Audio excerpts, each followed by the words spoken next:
When I was a child, the school at the end of Manifold Lane loomed like a fortress over our neighbourhood.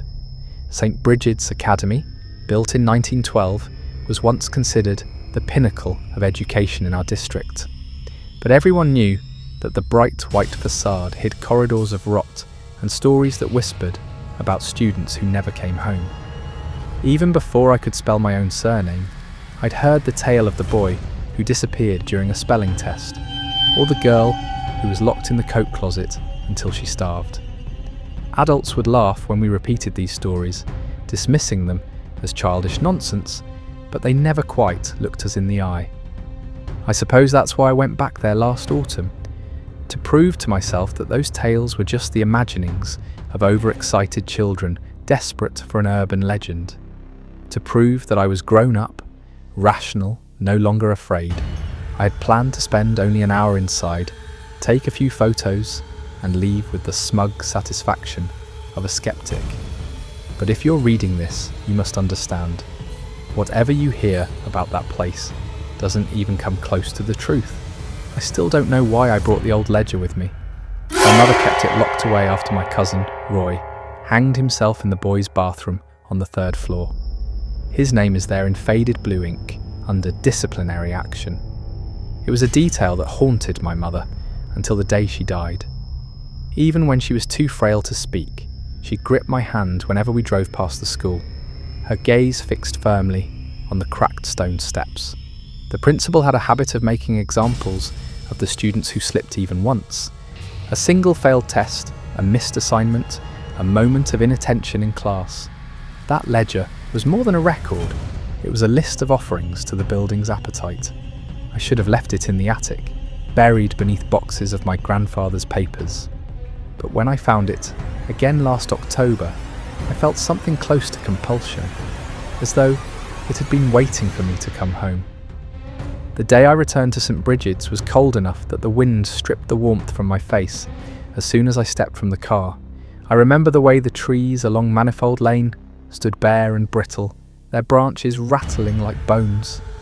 The wrought iron gates were chained, but the fence had been bent aside by other trespassers. It was easy, almost too easy, to slip through the gap, as though the place had prepared an entrance just for me. Even before I set foot inside, I sensed something watching. The tall windows were mostly broken, yet some still held cracked panes of glass like fractured mirrors. My reflection followed me in every one of them, but it never quite moved in time with me. Sometimes it lingered a moment longer than it should have, smiling faintly while my own face remained frozen in dread. Inside, the air was dense, stale with mildew and dust. The main hall stretched out into shadows, so complete that even my torch's beam seemed to falter. Banners still clung to the rafters. Excellence is the only option, the letters sagging as though ashamed of themselves. The edges of the banners were blackened with age, and the fabric rippled faintly in air currents I couldn't feel. I began walking toward the stairwell, each step echoing into the darkness. My footfalls were crisp and solitary at first, then they weren't. There was a second set of steps, softer but perfectly matched to mine, as though something was pacing me just beyond the edge of the light. I paused, my heart hammering, and the echoes paused too. For several breaths I waited, but the hall remained empty. I forced myself to keep going, reminding myself that the building had been sealed for 20 years. Nobody was here, nobody could be here. The first and second floors were exactly as I remembered, rows of desks with cracked surfaces, blackboards covered in obscene graffiti, half-torn posters about university placements. Each room carried a stale chill that made my bones ache. My torch caught on a string of old decorations that must have been hung for some celebration long forgotten. Paper chains drooped from the ceiling, thick with dust. On one, in faded ink, I could still make out the words, "St. Brigid's Scholars will never fail." I thought of Roy then, how he must have walked these same halls, shoulders hunched under the weight of expectations none of us understood until it was too late. The 3rd floor was different. The stairwell door felt wrong under my hand, as though something was pressing back from the other side. It was warped and stuck, But when I leaned my shoulder against it, the door gave way, with a long shriek that felt less like hinges and more like an animal in pain. The corridor smelled of mould and something faintly sweet, as if the air had tried to preserve the memory of antiseptic long after everything had rotted away. My torchlight skimmed over closed classroom doors, their paint blistered and peeling. On each door, a brass plaque was screwed into the wood. The plaques were all blank, as though the names of the condemned had been deliberately erased. But beneath the metal, faint outlines of letters remained, just visible if you tilted your head. I leaned closer to one and thought I could read the word failure scratched into the grain. I passed the boys' lavatory and felt my throat tighten. For a long moment, I couldn't bring myself to look inside. The door to the last stall was still shut. The memory of Roy's funeral came back in a sudden rush. My mother sobbing so hard she could barely breathe. My uncle staring into nothing, as though some part of him had died alongside his son. I clenched my jaw and forced myself to keep moving. At the far end of the corridor stood the principal's office. The door was ajar, and even from a distance, I could see a thin beam of light falling across the threshold. It felt wrong that any light remained in this place, as though the building itself was trying to lure me in with a counterfeit promise of safety. I hadn't planned to go inside, but as I neared the door, I felt a pressure behind me, as though the air itself had solidified and was nudging me forward. My hand lifted to the doorknob without conscious intent. The office was tidier than the rest of the building. Papers were stacked neatly on the massive oak desk, their edges aligned with an almost manic precision. On the wall behind it hung a photograph of Principal Jones, his eyes as cold and smug as I remembered from Roy's stories. A heavy leather chair faced the desk. Without thinking, I stepped around it and sat down. The instant I did, the torch flickered. In the wavering beam of my torch, the office seemed to stretch outward, as if the walls had grown taller and farther apart. The air pressed heavy against my chest, thick with a sour chemical tang. The flicker steadied for a moment, and in that moment I saw them clearly. Rows of children standing silently against the walls, their uniforms neat but their bodies grotesquely distorted. Some were swollen and purple with rope burns, their heads bowed under an invisible burden. Others looked mummified, their skin parchment thin over the angles of bone. A few had no faces at all, only smooth expanses where eyes and mouths should have been. The torch sputtered again, and the figures disappeared as though they'd never been. But the sense of them remained, clinging to my skin like damp cobwebs. I tried to stand, but my legs felt anchored to the chair, muscles locked. Panic rose sharp and stifled my throat. Somewhere deeper in the building, a bell began to ring, a high, shrill chime that never seemed to fade. My heart beat faster, synced to that sound, until it felt as if the bell itself was inside my skull. When I looked back at the desk, the ledger lay open. Though I hadn't touched it, my cousin's name glowed on the page, rewritten in fresh red ink, so vivid that it looked wet. Below it, a new line was appearing, each letter etched slowly, as if by an invisible hand. David Cooper, trespassing. Correction pending. The pen, old and cracked, hovered an inch above the page, scratching out letters in neat rows. I could hear the nib cutting into the paper. My pulse surged. Summoning every shred of strength, I lunged from the chair, knocking it backward. The torch clattered to the floor, beams spinning wildly across the walls. I staggered into the corridor. The bell kept ringing. I tried to run, but my limbs felt clumsy, as if the air itself were thickening around me. Every door I passed seemed to shiver on its hinges. Inside each classroom, shapes shifted in the gloom, pressed to the windows, as if waiting for me to look inside. If I could get to the first floor, if I could just find daylight, everything would be all right. That was the lie I kept telling myself with every stumbling step. As I reached the top of the stairs, I realised I could no longer hear my own footsteps. My breathing made no sound. The only noise was the endless tolling of the bell.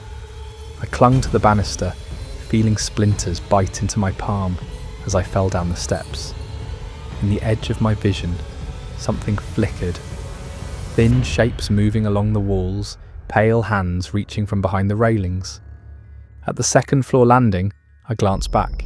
They were following me, a procession of children, their faces blank, their eyes gone, moving in perfect unison, as though guided by a single will. The foremost among them was taller than the rest, and though his head lolled to one side, I recognised him instantly. Roy, his gaze locked with mine, empty sockets somehow, conveying a terrible pity, as though he'd always known I would join him here. I stumbled down the final flight. My torch flickered out completely, plunging the hall into darkness. For a moment, I simply stood there, too exhausted to move, feeling the air shift as countless unseen bodies approached. I forced myself to take a step, then another, and at last I reached the main hall. The banners overhead rippled, though there was no wind. I aimed myself at the front doors, prepared to crash through if necessary. But when I reached them, they were gone, transformed into a blank wall of ancient plaster. Something brushed past me in the dark. Small hands, impossibly cold, tracing the shape of my arms and shoulders, as though confirming I was real. I turned, and the darkness peeled back, just enough for me to see them. Two girls standing side by side. Their hair hung over their faces in lank, dripping strands. They raised their arms in perfect synchrony, pointing toward the ceiling. I tried not to look. My head tilted back of its own accord, my muscles no longer mine to command. The rafters above teemed with figures, dozens of children clinging to the beams, their bodies twisted into grotesque shapes. Some dangled from ropes that creaked softly in the gloom. Others pressed their hands flat to the wood, eyes wide and gleaming. One by one, they began to let go, falling without sound. I backed away, shoulders meeting the cold solidity of the wall. My pulse had become a rapid, sick flutter. The last child to descend was Roy. His head lolled so far to the side it almost touched his shoulder. His mouth opened, and though his tongue had rotted away, his voice emerged clear as my own. "You have to join the class!" They surged forward. I tried to scream, but no sound passed my lips. My vision went black, filled only by the memory of that final pitiless gaze. When I opened my eyes again, I was no longer in the hall. I was in a classroom. Sunlight poured through immaculate windows, illuminating rows of polished desks. The walls gleamed with fresh white paint. At the front stood Principal Jones, his back straight, hands folded behind him. "All of you will achieve excellence," he said, smiling a small, satisfied smile. "No exceptions." I tried to stand, but my body remained still. My hands were smaller than I remembered. My fingers scraped raw and bleeding as they clutched the edges of the desk. When I turned my head, I saw Roy in the front row. He lifted his face to look at me blankly. In that moment, I knew. There were no teachers here, no living adults, only us, the children who had never left. Principal Jones raised a thin wooden pointer, tapping it against his palm. "Recite," he commanded. A voice came from my throat, thin and hollow, though it felt like it belonged to someone else. "Excellence is the only option." Again the chorus rose, the same sentence repeated in perfect unison, as if our voices had been stitched together. Time blurred. The light never shifted. The air never stirred. The principal never left the front of the room. When the door finally opened and another child stepped inside, eyes wide and shining with terror, I understood. I had been waiting to show the next one where to sit, waiting to explain without words that they too would never leave. And in that final instant, before the ritual began again, I realised what I had become. Another spirit, another echo of the Academy's endless hunger. The door closed, and I smiled.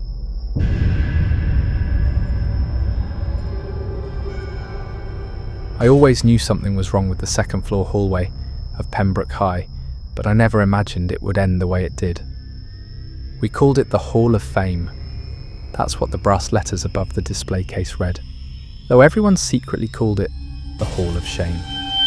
Rows of dusty trophies lined the glass, their plaques corroded to illegibility, while framed photos of past valedictorians stared out with empty eyes. It didn't help that they left the lights on all night. The school claimed it was for security, but I'd rather they'd left it dark. Sometimes, after basketball practice, I'd walk past and see my reflection standing still when I was already halfway down the hall. I tried to tell myself it was exhaustion, or the cheap fluorescents flickering, but deep down, I knew better. On the night everything finally came undone, I'd stayed late to finish my chemistry project.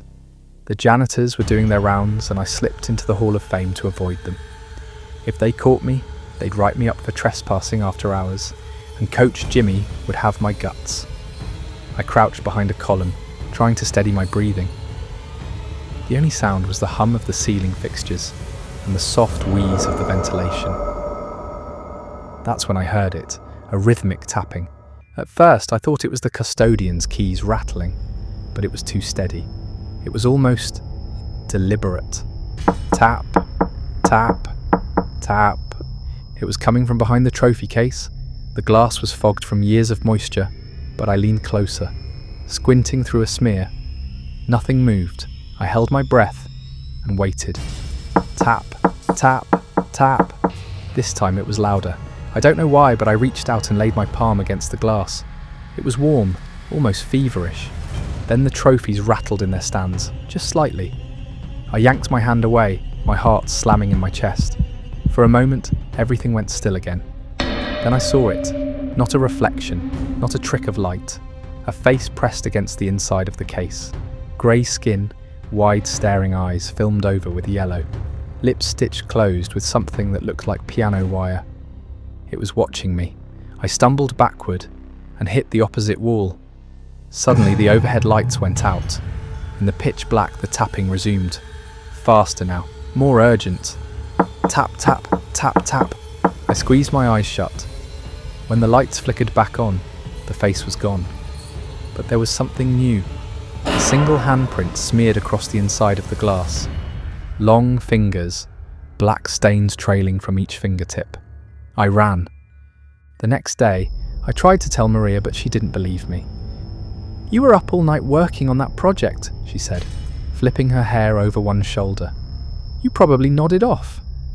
"Maria, it touched the glass. The handprint was real," I said in desperation. "Did you take a picture?" she asked. "Of course I hadn't." She rolled her eyes. "Then it's not real." But that afternoon, when we were walking past the Hall of Fame to our lockers, she stopped dead. "Dylan?" she whispered, grabbing my arm. I followed her gaze. The trophies were arranged differently. Someone, or something, had moved them so that the engraved plates spelled a message, in letters half faded and scabbed with corrosion. "Let me out!" Maria gulped with a sense of horrified denial. "Did you do that?" I shook my head. For a moment, I thought she might scream. Instead, she backed away, pulling me with her. "We're not going near this hallway again," she said. But part of me knew that whatever was behind the glass didn't care where we went. That night, I couldn't sleep. I kept replaying the image in my mind, the face, the stitches pulling its mouth into a grotesque seam, and the message spelled out by decaying trophies. Every time I closed my eyes, I imagined what would happen if I returned. Would the glass be broken? Would the thing crawl free? The next morning, I tried to convince myself it was a prank. Maybe it was an old maintenance worker who'd figured out how to open the case, an elaborate joke for the next batch of seniors. But in my gut, I knew. This wasn't a prank. I avoided the hallway all day, cutting through the art wing or the courtyard, even when it meant being late to class.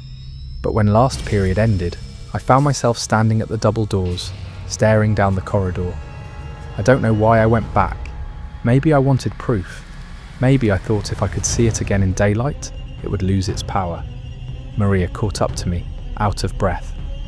"Dylan, don't. We should go." "I just need to look," I said, my voice thin. "Then I'll believe I'm crazy." Together we stepped inside.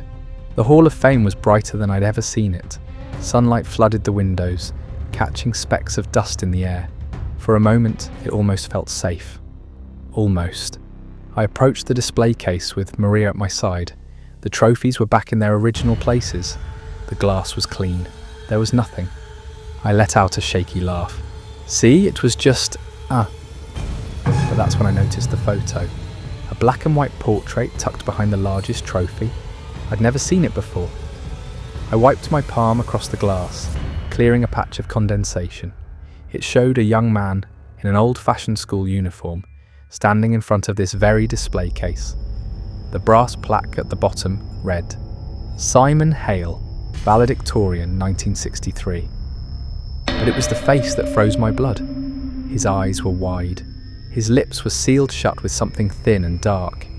Maria made a choking sound and backed away. "We're leaving," she whispered.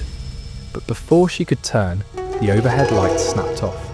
This time, the darkness felt thicker, like it had weight. I fumbled for my phone, but the screen stayed black. Something scraped across the inside of the glass. I pressed my ear against the cold pane. Behind it, dozens of soft voices murmured all at once. "Let us out, let us out, let us out." Maria pulled at my sleeve. "Please, Dylan?"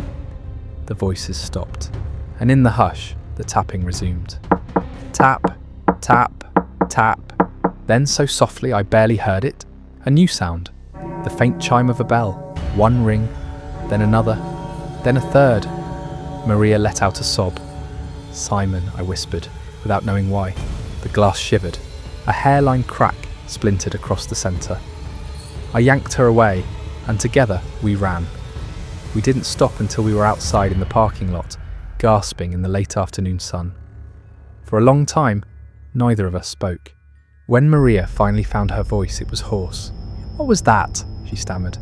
"I don't know," I said, but that wasn't true. I knew exactly what it was.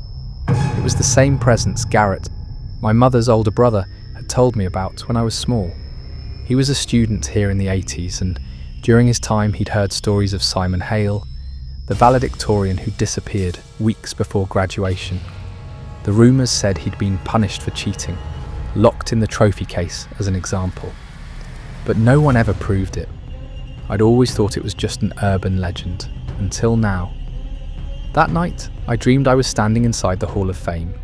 The case was broken, glass crunching underfoot, and Simon stood among the trophies, his stitched mouth split open in a red, wet grin. He lifted a handbell and began to ring it, and then I woke up. I didn't go to school the next day. Neither did Maria. We texted each other a few times trying to make sense of it all. I asked if she'd dreamed about Simon. She hadn't. I didn't tell her I had. In my second dream, I was inside the case with him. My limbs were too stiff to move, my back pressed up against some old metal plaque. Trophies jutted into my ribs. Simon stood inches from my face, watching. His stitched mouth twitched. Behind him were more students, blurry, featureless, pressed against the inside of the glass, as if they were waiting their turn. One of them was wearing my face. On Monday, school felt wrong. I told myself everything would look normal again, that the brain could create false memories under stress, that I was exhausted. But when I stepped into the main hallway, the first thing I noticed was silence, too quiet for a school. No bells, no chatter, no footsteps. I turned the corner toward the Hall of Fame and froze. There were cracks across the trophy case now, deep ones. At the centre, the glass bulged outward slightly, as though something had pressed from inside. And written across the surface, in some brown, smudged fluid, was a new message. "Now you see us." My stomach twisted. I sprinted to the admin office, but Mrs. Loomis, the front desk secretary, looked up at me like I was wasting her time. "Cracks in the trophy case," she said, frowning. "We don't use that hallway anymore. That whole wing's been shut since June." I was in disbelief. "No, I was just there." She cut me off. "You must be mistaken, Dylan. That section's under renovation. You shouldn't be going near it." I stumbled out of the office, more confused than ever. It's shut down. The hallway was open just days ago. Students used it. Teachers walked past it. Had something changed? Or had it always been empty? Maria met me outside after school. "I don't think we're supposed to remember," she said, holding up her phone. On the screen was a blurry image of the trophy case. It was clean, pristine, No cracks, no handprints, but when she lowered the brightness, the outline of Simon's face became visible. It was faint, like a shadow burned into the pixels. "I think it shows up only if you already saw it," she whispered. "If you know, it doesn't let you forget." I had no idea what to say, so she said it for me. "We have to go back." We returned that evening. The building was locked, but the side entrance by the auditorium hadn't latched properly in years. Inside, everything was darker than before. The hallway seemed longer somehow. The glass looked thicker, but the cracks were still there. The handprints, the words, and something new. A crack in the corner of the glass had widened, just enough to reveal a hole. And from that hole, something had crawled out. Scrapes along the floor. Blood. No, it was ink, thick and black, leading down the corridor. "I think they're not in the glass anymore," Maria whispered. "They're loose." I opened my mouth to respond, but then I heard it. The bell. Again. Except this time, it didn't echo. It rang just behind us. I turned slowly. Simon stood at the end of the corridor. Only now, he wasn't alone. Dozens of others flanked him. Old uniforms, blank faces, eyes sewn shut. Some wore medals, others had ribbons pinned to their chests. All of them held their own little bells. They lifted them in unison and rang. The corridor trembled. Glass exploded outward. The trophies scattered across the floor, spinning and rolling like bones from a long-sealed crypt. And from the shattered display case, the others came crawling. Hands first, then heads. Their mouths opened, even the stitched ones, and one word poured out, in every voice I'd ever heard in that hallway. "Join!" I ran. I don't know where Maria went. I don't know how I made it out. I only remember the feeling of something brushing the back of my neck as I crashed through the gym doors and out into the night. I haven't been back to Pembroke since. The school says the Hall of Fame wing was closed in 1998. Local records claim the trophy case was removed after asbestos contamination. I can't find my yearbook photos online. There's no record of Maria ever being enrolled. My phone doesn't ring anymore, except at 3:17 p.m. when I hear 3 soft chimes. No matter where I am, I check the windows. Sometimes I see them.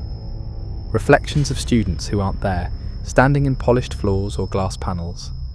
One of them is me. I'm smiling, and I'm holding a bell.